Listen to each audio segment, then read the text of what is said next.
Hi, let's start the chapter 3.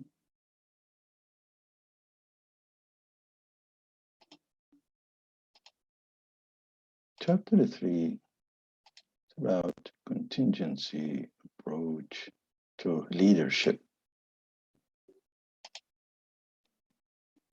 Now, in this chapter, our learning objective will be about understanding how leadership is often contingent on people and the situation. Apply the Hersey and Blanchard situational theory of leadership style to the level of the follower's readiness, and apply the Fielder's contingency model to key relationships among leaders' style, situational favorabilities, and a group task performance. We're also going to explain the path goal theory of leadership, and we will use the Vroom-Jago model to identify the correct amount of followers' participation in a specific decision situation. And also, we will know how to use the power of situational variables to substitute for or to neutralize the need for leadership. Now, in a contingency and contingency approach, what's a contingency? It is about theory meaning one thing depends on the other things. That's the contingency theory. Now, contingency approach is the approaches that seek to delineate the characteristics of situations and followers and examine the leadership style that can be used effectively. Now, there is two approach. One is universalistic approach, which is, leadership has certain traits and behavior according to that, and there is an outcome, which is a performance, satisfaction, and whatever. So there is a traits they have, and certain behavior they do, they become leader. But in the contingency approach, it says, well, the leader should have a certain style, a certain trait, certain behavior in a certain position, matching or in accordance to the followers, which is they have to have certain needs and they are in a certain maturity, a training, a cohesions, and that fit must be in a situation that there is certain task, structure, system, and environment. It's a little bit more complicated to be a leader in some situation than others. It's not as straightforward. Now, if we looking at the behavior versus the task behavior, and the more it's the task is complicated, okay, and the more is the relationship behavior is in a certain way more complicated. So here what you look at is the high task, high relationship, which is the coaching toward achievement style, combined task and relationship behavior. If we look at the other side of it, we see that low task, low relationship, simple stuff, simple relationship, that you do a delegating style, and because the task is not complicated, and a low concerns for both task and the relationship. These are especially a simple task. Then you have something in the middle, which is it could be a low task, a high relationship, or a high task or a low relationship. And you need it has a different, and it's depend on the situational, whether you have a high task or complicated and a high relationship or a low, and whether you have a low task or high task and a high relationship or low. Take a look at it more detail. But then we have what you call a situational theory. And Hersey and Blancard's extension of leadership grid focusing on the characteristics of followers as the important element of the situation, and consequently of determine the effective leader behavior. So there is a certain element, certain characteristic in followers, and there is a certain characteristics in the leader that will consequently affect the leader's behavior. But they would say the leadership, it takes both the leader and the consequence of the team, of the people who are going to be following the leader. Now, in the Hersey and Blancard situational theory leader style, is this, we said it is like a telling style, selling style, participating style, or delegating style. In the telling style, it's a directive approach that reflects a high concern for tasks. Do this, don't do that, all these things. And low concerns for people and the relationship. It's like in the military, probably. Selling style is based on a high concern for the both relationship and task. You sell the idea to them and you have a good relationship with them. And then you have what you call participating style, which is characterized by high relationship and low task behavior. And it's basically you are doing it ahead of them or in front of them. And then you have the delegating style of leadership, which is reflect a low concerns for both the task and the relationship. You do this, you do that, or whatever the process. And if you take a look at the situational model of leadership, so we looked at this different type according to the relationship behavior and task behavior. And the best fit ones is basically if it's the both are low, then what do? You do a delegating as becomes more complicated, higher in a relationship, you start participating in it. And if it's a high relationship needs and a high task, you start selling the idea because you want them to be part of it. And then you have what you call the high task, the low behavior, where you are telling them.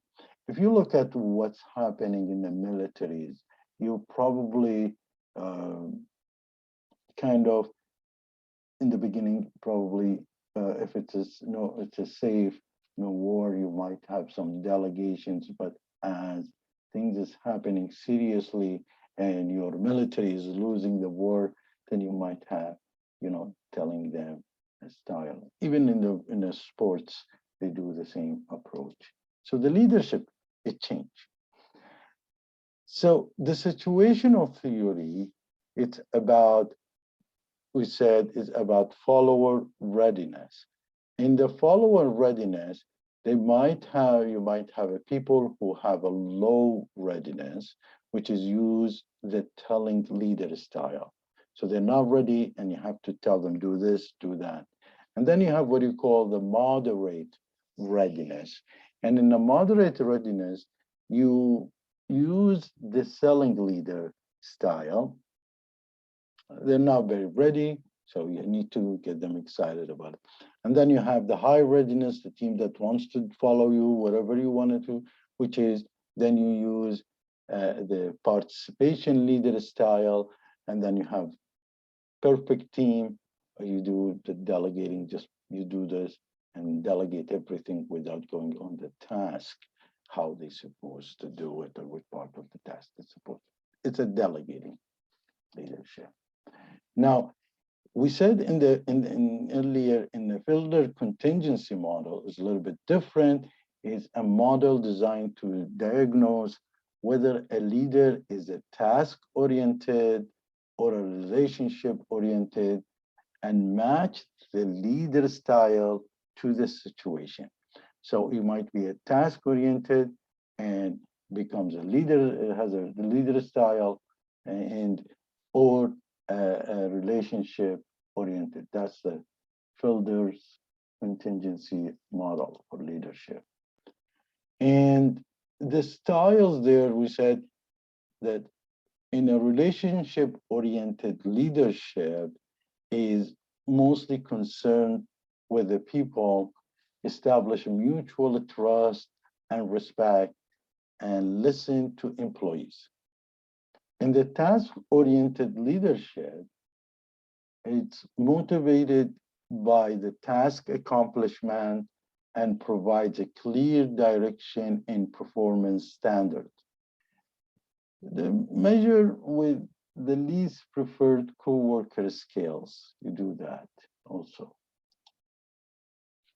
But back to the situation, the leader members relation, and here we just do an introductions of different theories and how they analyze the leadership and the followers. The situation says that the leader member relationship is a group of atmosphere and members' attitude toward accepting the leader. So there is attitude already accepting a leader. But in the case of the task structure, extent to which tasks performed by the group are very defined, involve a specific procedures, and have a clear and explicit goal.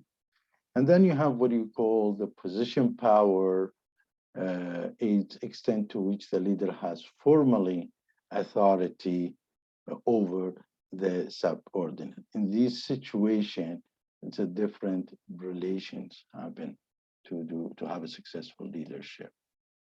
So to do a classification, how we do the classification is basically,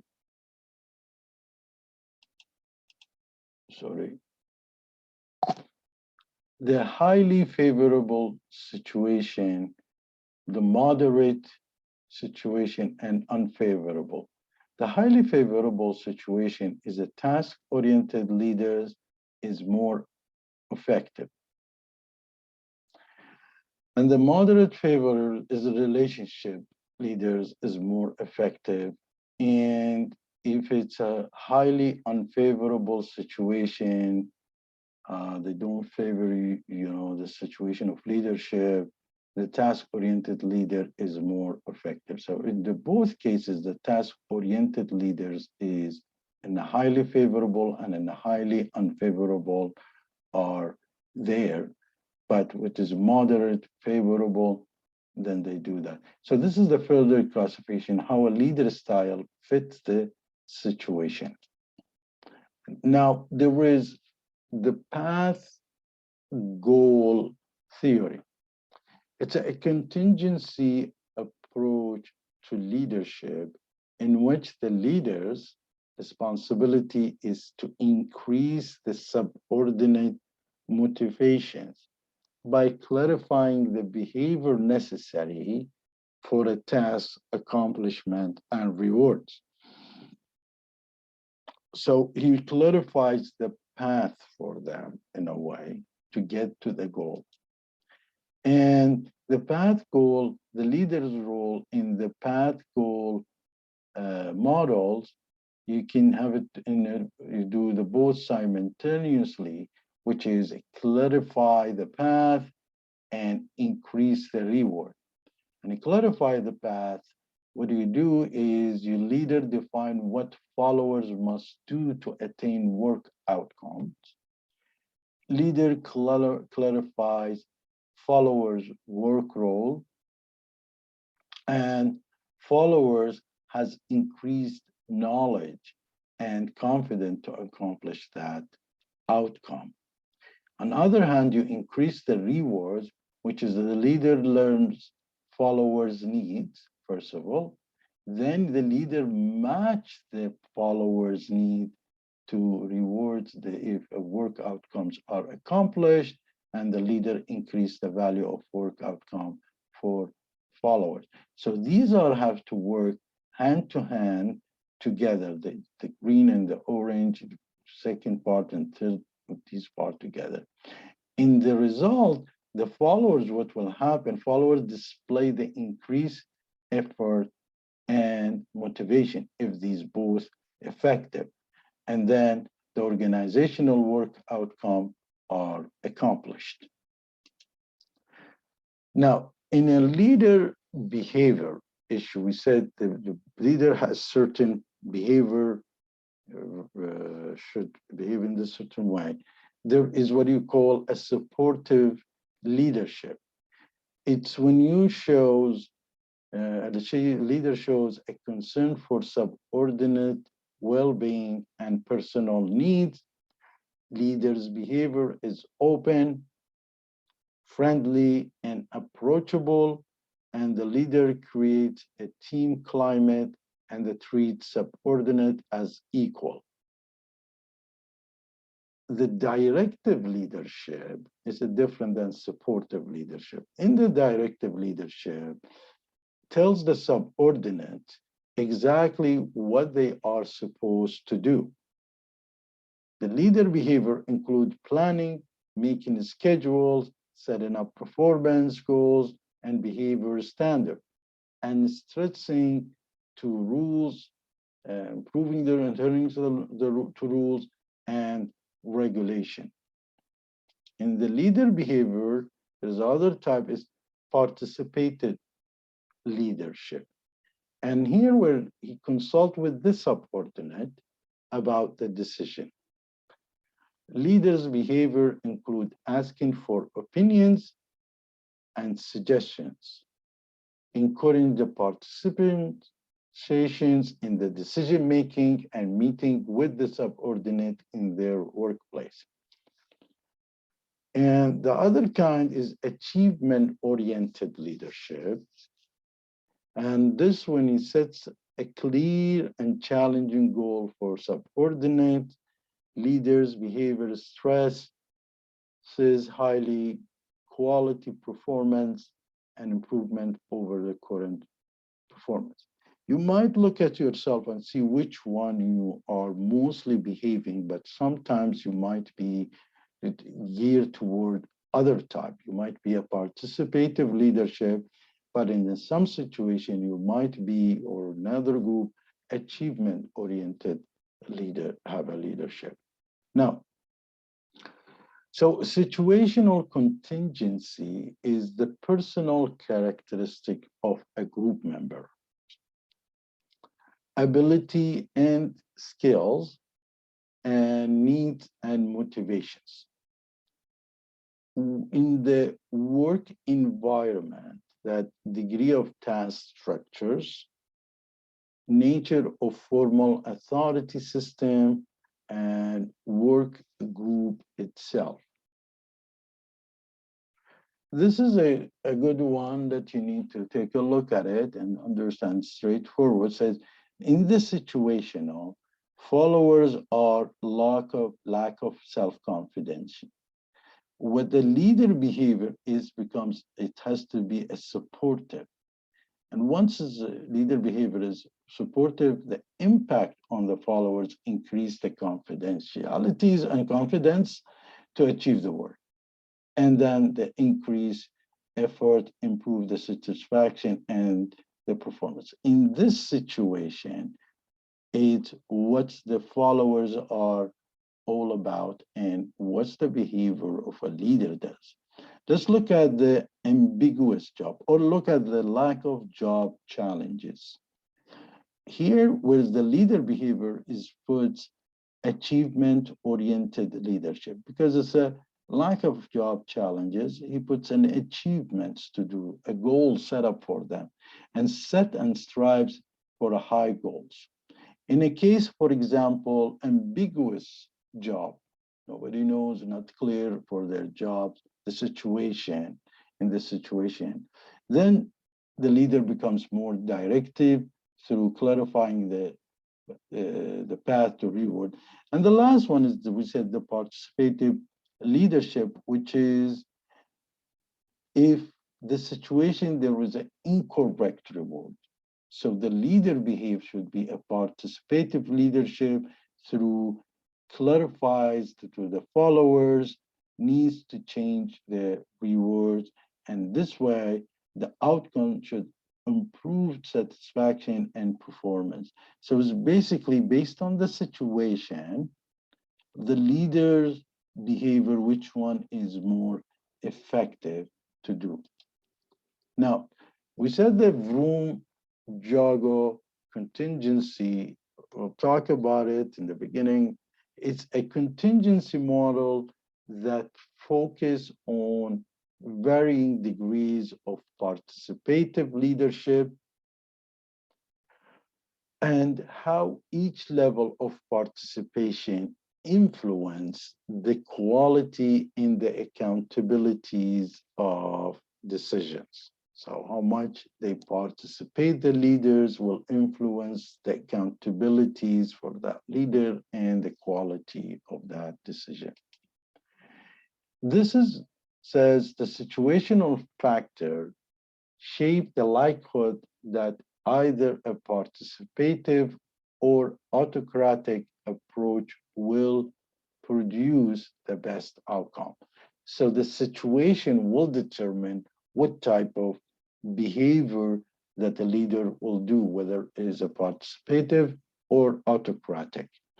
Tells the leader precisely the correct amount of participating by subordinate to use in making a particular decision.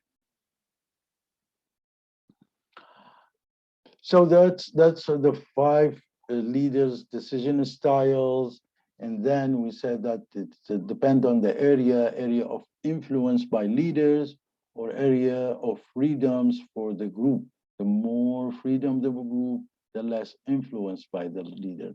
And then in the case that you want to be a very influential, here you make a decision as their freedom is higher and higher, become a consult individually, then you become a kind of a consulting group, consult group, facilitators if they have the freedom, and delegators if they have the total, and look to the definition of these situations differently.